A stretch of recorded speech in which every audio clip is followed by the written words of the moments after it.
We're all in the fog to some degree. We've all retreated from some aspect of reality that became too much for us, and we've all learned to welcome a bit of comfortable distance. Our online environments help us by allowing us to perform, to choose which parts of ourselves we show and which we hide. In some sense, we're all deeply familiar with the ward, and we can feel its pull. Whether it's in our office or in our feed, we can't escape the managed social world that rewards compliance and punishes distinctiveness, that pushes us to become smaller and less real.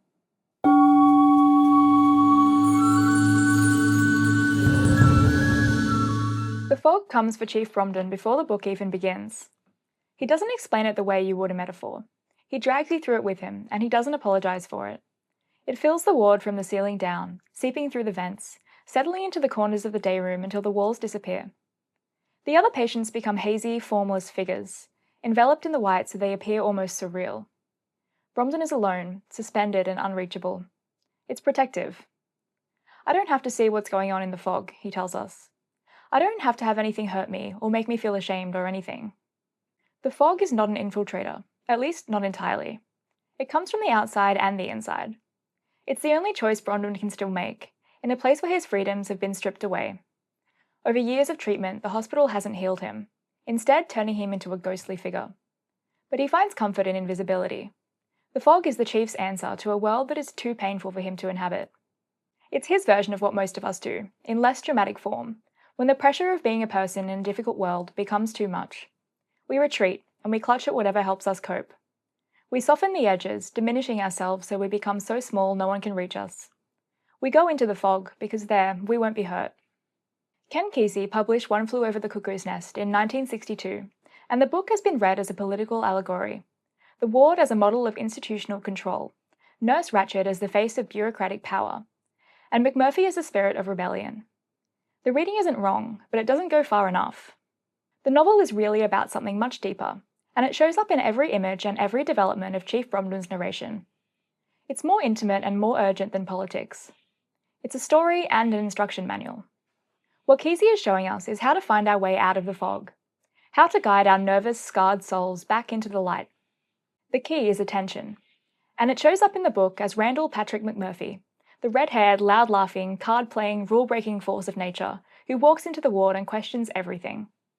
He won't disappear into the fog, no matter how much comfort it brings. He's a guiding light in the most literal sense. His commanding presence is impossible to ignore, and he holds the attention of the people around him so powerfully and so warmly that they have no choice but to follow him out of the fog. Kesey goes further than a metaphor. McMurphy's light is a physical force, and a moral one. In the end, McMurphy gives everything he has to the man he has been guiding without knowing it. He sacrifices the very mind that held the light, so that someone else might carry it forward. This is a story about resurrection, and it's about the price we have to pay if we want to walk in the light.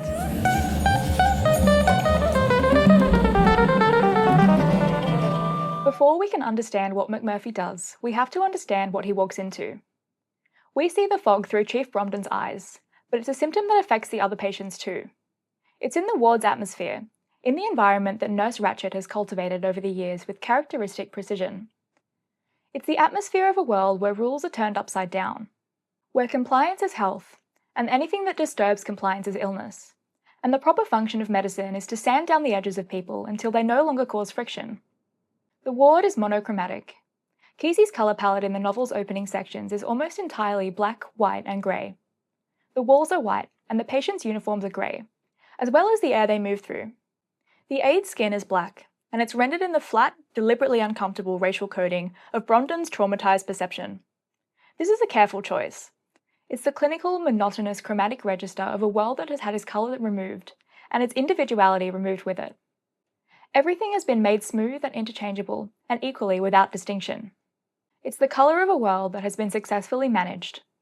The ward is the aesthetic expression of the Combine, Bromden's name for the vast social machine that grinds people into conformity, rendered in fluorescent light and linoleum.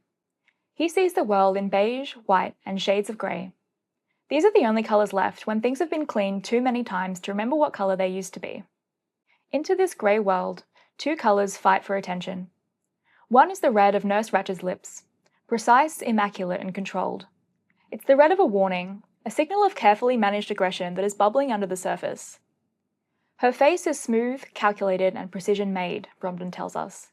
Like an expensive baby doll, skin like flesh-coloured enamel, blend of white and cream and baby blue eyes, small nose, pink little nostrils. And then the lips, that small slash of deliberate colour in all that calculated neutrality.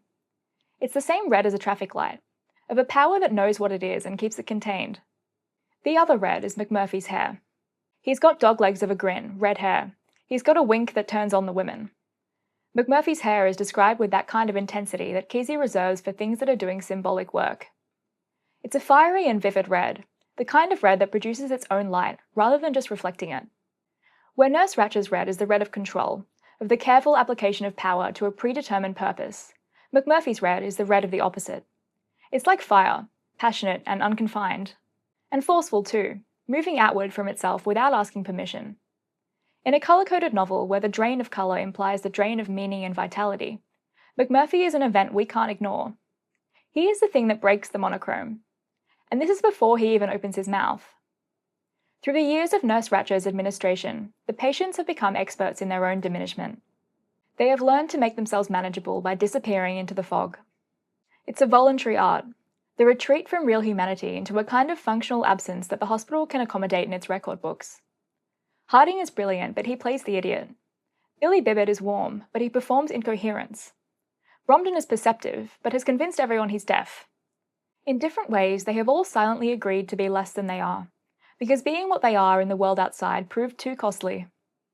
Simone Weil wrote about the personal cruelty of a power that targets the soul rather than the body. One that doesn't need to use force because it had already convinced its subjects that force is unnecessary, that the appropriate response to the world is to hide from it so it doesn't have to see you. The great danger, she wrote, is not that a person should endure suffering, but that they should endure it for nothing. The ward's patients are enduring for nothing.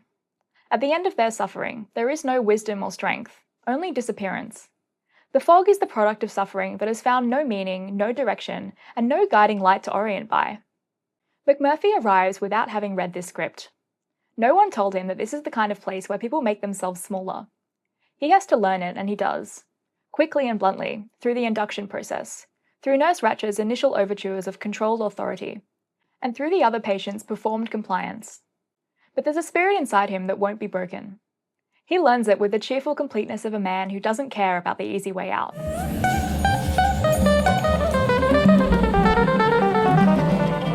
Early in the novel, Chief Bromden notices something peculiar, and he doesn't know how to account for it. He's watching McMurphy play cards with the other patients.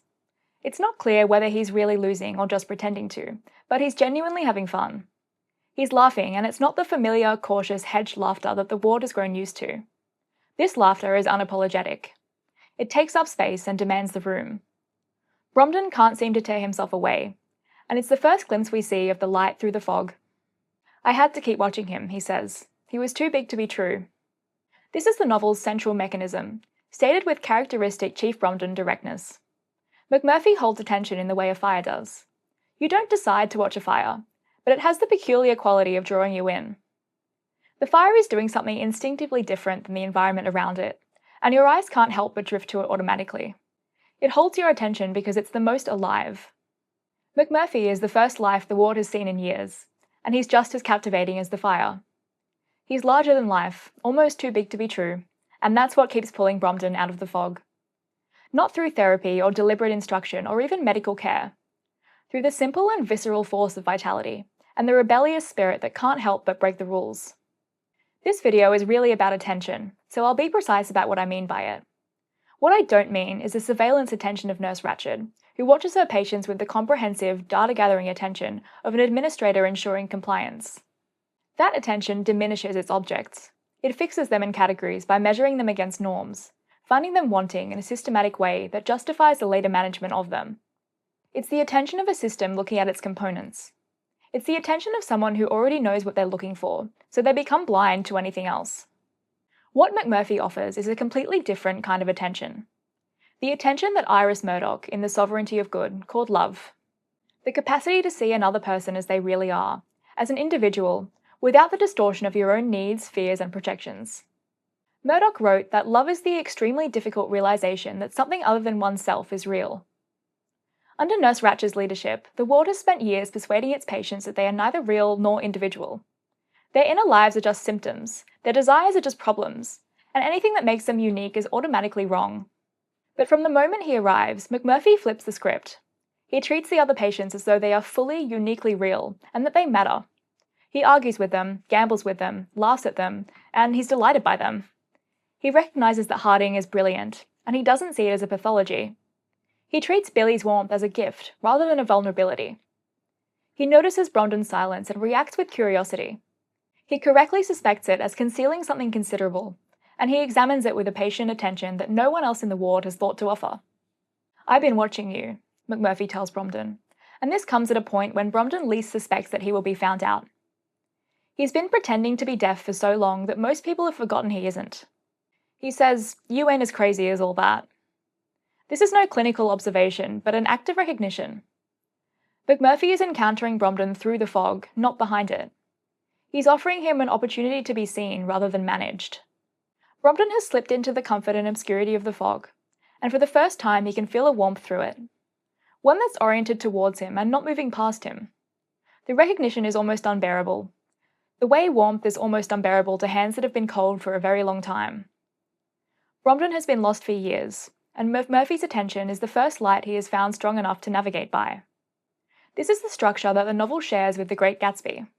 In Fitzgerald's novel, the narrator is Nick Carraway. He's present, observant, and unreliable. He's almost too observant, and we struggle to trust him with the full depth of what he's describing, since he isn't directly participating. The novel is told through Nick's consciousness, but it's not about him. Instead, it's Gatsby that holds Nick's attention. He's a figure of light and colour and reckless hope, and just as he transfixes Nick, he transfixes us too. Nick is our guide to Gatsby from across the bay, and in the same way, Bromden is our guide to McMurphy. The guiding light is not the narrator himself, but the thing he can't look away from. As readers, we don't experience the light directly, but we see how it shines in the transformation of the narrators. Both central figures make the real story possible by the simple fact of their existence in it. These two stories are not the same. As Nick becomes gradually disillusioned, Bromden gradually recovers. This is a crucial difference, and it has something to do with the quality of the light itself. Gatsby's light is cold, the green light at the end of Daisy's dock, beautiful but distant and ultimately empty. Gatsby reaches towards something that can't hold him, and the novel is a story of what that costs. McMurphy's light is warm and inviting. It wants to communicate like a crackling fire. It doesn't beckon from a distance. It illuminates what's already there, and it's for the people that are already there. One Flew Over the Cuckoo's Nest is the story of what happens to those people when the light falls on them, and they gradually remember that they have eyes.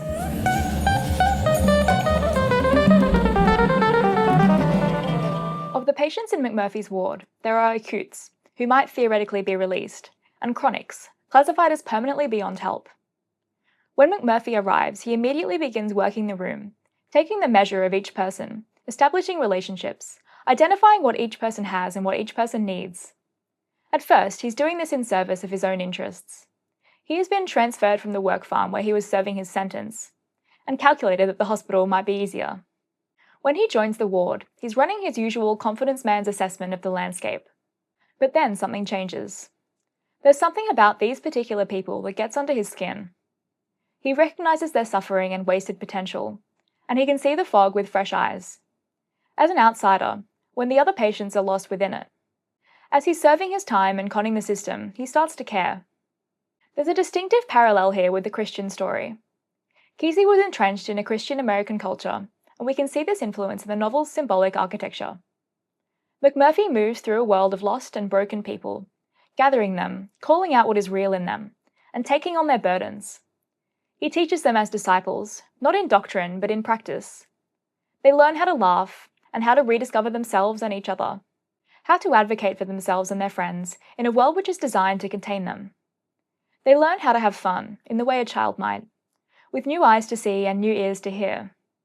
McMurphy teaches them to play cards, and they learn how to work as a team. McMurphy takes them on a fishing trip in a hired boat, and they learn how to answer a call to adventure, discovering their strengths in the process. They are all lessons in being alive, in occupying your own life rather than watching it from behind the fog. The fishing trip is the novel's most explicitly apostolic moment. McMurphy takes a group of patients out on a boat, And for one day on the open water, something extraordinary happens. The patients become themselves.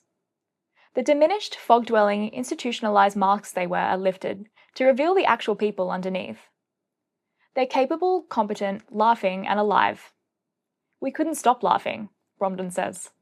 They were talking and kidding around in front of the doctor and the two women like they didn't care anymore about the big nurse. Like maybe they discovered on the trip out that she wasn't so all-powerful. The boat trip is their miracle. It's the moment when the veil is lifted, when the disciples discover that the world McMurphy has been describing is real. There is another world, and it's not out there, but it's already here. It's waiting for them on the other side of the fog. But just as with the Christian story, this gospel comes at a price, and the price is McMurphy. There's something in him that knows the end is coming before it arrives. He's been doing the emotional mathematics all along, adding up the cost of each resistance and confrontation. Every moment when he stood between Nurse Ratched and one of her patients, he's absorbed the cost. After the pool scene with the aide Washington, he has a moment of recognition and weighs his options. He could leave and give up the fight. He could make himself manageable and succumb to the fog like everyone else. He could go back to the work farm and serve out his time and forget about Ward B. That would be the rational choice, but it's not the one he makes, and that's when we see the real nature of his light.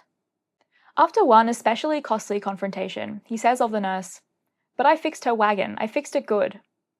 What looks like a choice from the outside didn't feel that way to him.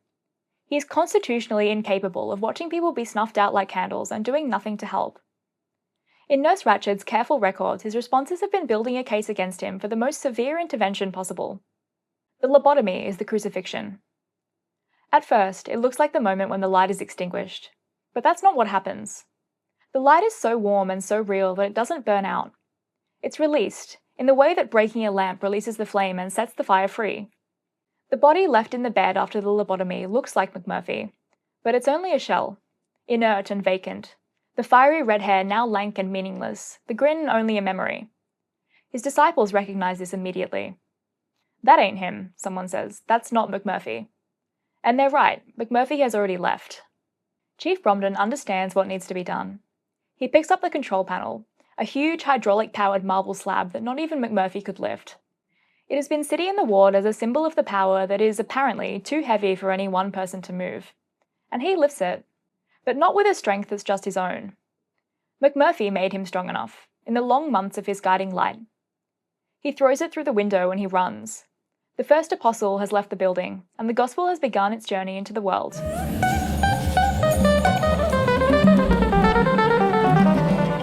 Chief Bromden has a name for the thing that built the ward and everything the ward represents. He calls it the Combine. It doesn't have the familiar characteristics of a corporation or a government, and it's much harder to point to and prosecute.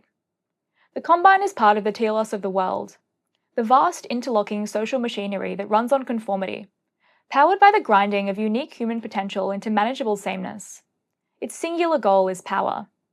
Bromden says that the Combine was at work, and we understand its work never stops. It doesn't rest and it doesn't rush.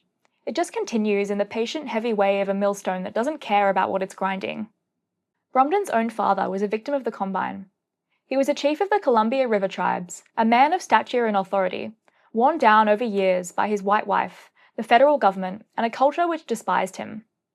Bromden can't point to a singular moment of defeat or a battle he lost. He won all the arguments and then signed the papers anyway, because the Combine doesn't need to win arguments. It only needs to be more persistent than you are, to keep showing up until the world around you is so inhospitable that you surrender. It's incremental, like a rock worn smooth by water. Watching this as a child, Bromden drew the only conclusion available to him. The world is set up to make you smaller. You can either let it happen, or make yourself so small that it might not even see you anymore. This is the Combine's true project. Bodies are just logistics, and the imprisonment of souls is just part of the program. It grinds until the people it crushes are forced to decide that they are the problem. To believe that the appropriate size for a human being is small enough that the Combine won't reach them. For them, the fog is only a relief. The Christian tradition has a name for this kind of power. In Paul's letter to the Ephesians, he writes that, "We wrestle not against flesh and blood, but against principalities, against powers, against the rulers of the darkness of this world, against spiritual wickedness in high places." The principalities and powers, archai and exousiai in the Greek, are impersonal villains. They are structural forces, the spiritual dimension of institutions and systems that have become organized against human flourishing. Walter Wink is a theologian who spent decades developing a theology of these powers. He described them as the inner spirituality of institutions, the invisible animating force that gives a system its character and persists even as individual personnel change. You can fire the warden, but you can't fire the combine. The combine is the thing the warden serves, and usually without knowing it. Nurse Ratched is the combine's most sophisticated instrument in the novel, and what makes her so frightening is that she sees herself as a healer. As far as we can tell, she genuinely believes that the ward she runs is good for the people inside it. It's more disturbing than hypocrisy, because it's a total inversion of what health means. Nurse Ratched is the high priest of the principality, the one who officiates at the rituals of the group therapy sessions and the medication rounds. She's a kind of judge, responsible for privilege and punishment, appointed by the combine. Through her, its power is administered and renewed. In Wink's terms, she's the angel of the institution, the one who carries its spirit into the world. There's a scene in the Gospels that rhymes with this almost exactly. In Mark, Jesus is repeatedly confronted by the institutional religious authorities. The scribes, the Pharisees, and the chief priests all challenge his authority and ultimately arrange his death. But these authorities aren't corrupt in the ordinary sense. They're sincere, and they believe they're defending something sacred.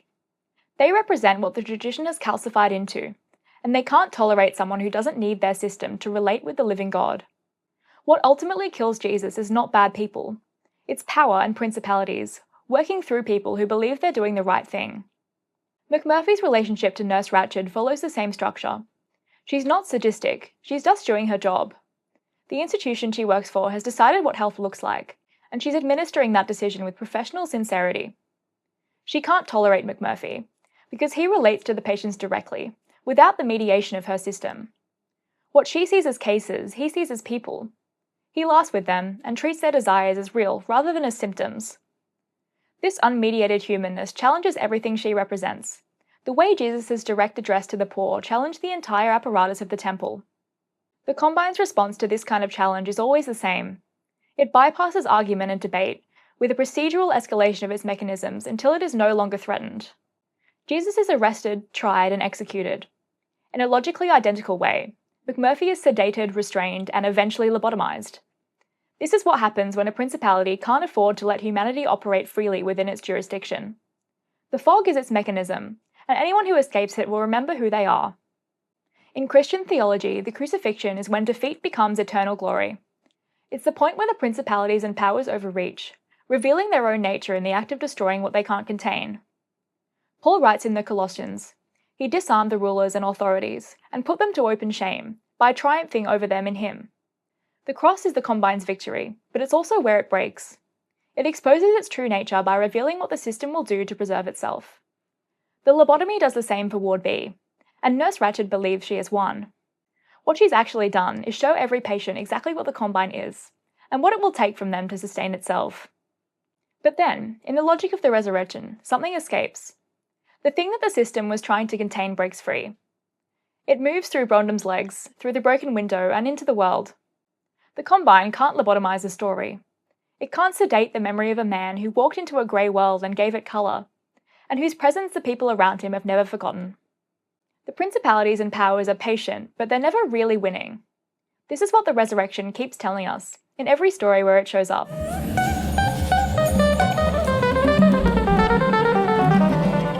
The novel is told in the first person by a man who spends most of it pretending not to be there. This is Kesey's most radical formal choice, and it's the one that most fully unlocks what the novel is doing. We're inside the mind of a man who is running away from himself. He's learned to react to the world as though its discomfort is his responsibility. When it gets too loud, he stops talking. When reality asks too much of him, he retreats. He disappears into the fog and becomes a ghost in a body that's still technically present. He still cleans the ward at night when nobody pays attention. He becomes functionally invisible. The others on the ward can see him, but they don't pay attention. They don't really know him. He's been labelled deaf and dumb, which means no one has any practical reason to acknowledge him. He's isolated, but he has more freedom than any of the other patients, because he's the only one allowed to watch. Through the fiction of his disability, he's become the most comprehensive observer on the ward. He sees and remembers everything, understanding what's happening more than anyone else. especially the people who believe they're in control. This is exactly like Nick Carraway's situation. Nick is also on the margins, the one who is somehow adjacent to the drama rather than in it, and who watches the golden figure at the centre with a combination of envy and love. He feels the ache of recognising someone is more alive than he is, and it pulls on him, since Gatsby has something that he wants to cultivate in himself. Nick and Bromden are both narrators who are being transformed by what they witness. Neither of them is the hero of their own story, but they get to watch one, and it's their duty to carry the story forward when the hero is gone. Carraway's transformation is ambiguous. He has clearly been affected by Gatsby's story, but he doesn't know what to do with it, and hasn't changed enough in himself to live differently. But Bromden's transformation is complete. He now carries the strength of McMurphy inside him. He can lift the panel, break the window, and set himself free. Through the long process of McMurphy's guiding light, he has finally become capable of seeing through the fog and acting, stepping into the role of protagonist in his own life. McMurphy's gospel of realness, presence, and connection has found its first practitioner. The 12 disciples will carry Jesus' teachings into the world, just as Chief Bromden will carry McMurphy's. They're not carrying a doctrine, and they don't prescribe a set of rules or beliefs. The gospel is in the carrying itself. It's in the capacity that McMurphy gave Bromden, by holding his attention long enough and with enough warmth that Bromden could finally see the world in colour, and finally act. "I've been away a long time," Bromden says, near the novel's end. It's a vast understatement encompassing years of self-exile and voluntary fog, and of the terrible diminishment of his father's memory. Bromden was once a chief, and he was also the son of one. His father was raised on the Columbia River, stood 6'7", and was taught by the world that he was far too big. Kesey tells us his story in fragments. He signed away the tribe's ancestral lands after the government and his white wife bore him down. Bromden watched his father shrink and slowly learned that people as big as him get ground down until there's nothing left. The only option he ever had was to hide. The fog wasn't cowardice, but grief. It was the wrong lesson drawn from the right experience. McMurphy breaks through a lifetime of fog by teaching him the right lesson. He doesn't have to argue for it, or persuade Bromden of anything. He only has to exist, because in being fully himself, he manages to garner a kind of salvific attention. Eventually, the weight of McMurphy's spirit becomes heavier than the grief that has been holding Bromden down.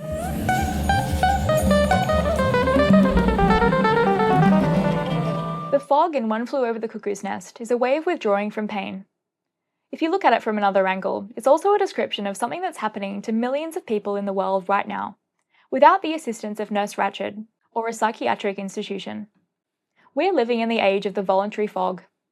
Our screens and our online feeds are endlessly supplied with optimized content that holds the least possible amount of our attention, while giving us just enough stimulation to keep us from looking away. The platforms have figured out that half attention is more addictive than full attention, because full attention requires a real object, and half attention only requires a promise. Our full attention is rarely drawn, and we're living in our own personal grey worlds. It's the fog of being technically more connected to more people and more information than any generation in history, and in which loneliness and disconnection are at epidemic levels. Online discourse is not an adequate substitution for presence, and this is exactly what the fog prevents. For Bromden, the fog is passive. He welcomes it because he recognises its comfort. It comes for him when the world is too loud, and he lets it come because the silence is a relief. But our fog has been engineered, and we are unwilling participants. Teams of people are paid large sums of money to calibrate the stimulus that will keep us just engaged enough to keep scrolling. Nurse Ratched's ward has been built inside our phone, and she is the algorithm. She doesn't hate you, but she doesn't care about you either. She's just making sure the system can continue, and that you keep paying the price. McMurphy offers an alternative to the algorithm, and this is what makes his character a powerful symbol. You can't engage with McMurphy the same way you would an algorithm, and you can't scroll past him.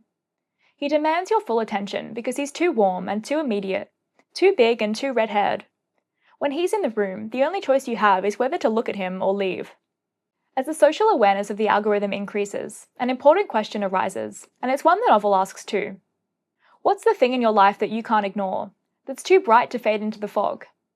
In a very real sense, whatever that thing is, whatever holds your full attention, is what's guiding you out of your own personal fog. The absence of such a thing in your life is a spiritual emergency. The psychologist Mihai Csikszentmihalyi spent decades studying what he called flow, the state of complete absorption in an activity, in which you disappear into the task, and time dissolves once your full capacity is engaged. His research found that flow states are among the most consistently reported sources of happiness and meaning in human life. Attention is rewarded profoundly and immediately, in the act itself. People in flow states report feeling truly alive in a way that passive consumption can't manufacture. In Csikszentmihalyi's terms, they are using themselves, not watching themselves be used. McMurphy creates the conditions for flow in the ward, and it's a totally new experience for the patients. In his games, which require real attention and engagement, and on the fishing trip, which requires real connection and skill, he shows the patients what it's like to be an active participant. He's the opposite of the algorithm, because he demands maximum attention. But rather than exhausting the patients, it fills them. The soul needs the flow state like the body needs food. Give it enough and it grows strong. Deprive it long enough and you get Bromden in the fog. The Jesuit philosopher Pierre Teilhard de Chardin wrote that the divine milieu, the sacred dimension of ordinary life, is available to anyone who wants to participate in it. And it's through this active participation that it manifests in the life of the soul. Attention requires a sacrifice of time and energy, and is immediately rewarded by shaping you. As long as you're participating, you're not in the fog, and there's a new sacredness open to you. By virtue of the creation, and still more of the incarnation, he wrote, nothing here below is profane for those who know how to see. McMurphy sees this way. He can't help but be invested in the card game, the fishing trip, and the party in the empty ward. Everything on the ward draws him in, and asks something of him. When he's willing to give it, his light grows bright enough to reach the people around him. It becomes powerful enough to save the patients who had forgotten that the world could be real, and that they could be a part of it. This is the novel's deepest argument, and the one most worth carrying out of the text. It's an argument about what brings people back from the places they retreat to, and it's not force and it's not instruction. Nor is it the controlled management of Nurse Ratched, who is perfectly capable of recognizing the problem but entirely incapable of providing the solution, because the solution requires a quality that her system has no category for: warmth. Real warmth, freely given, without agenda, without the expectation of a manageable response. The warmth of a genuine attention paid to a genuine person. This is an argument that guides people home from the places they retreat to. Systems can't bring you back because their mechanisms can't account for the human warmth of undivided attention paid to a real person. McMurphy pays this attention, from the first moment to the last, and it costs him everything. It's the novel's moral economics, and its currency is love. Attention will always come at a price, and for those who have ultimately forgotten how to pay attention, the price will have to be paid by someone who is willing to give themselves up. The system always collects, but McMurphy has decided to keep giving no matter what, for the people around him and for the warmth of the light he feels.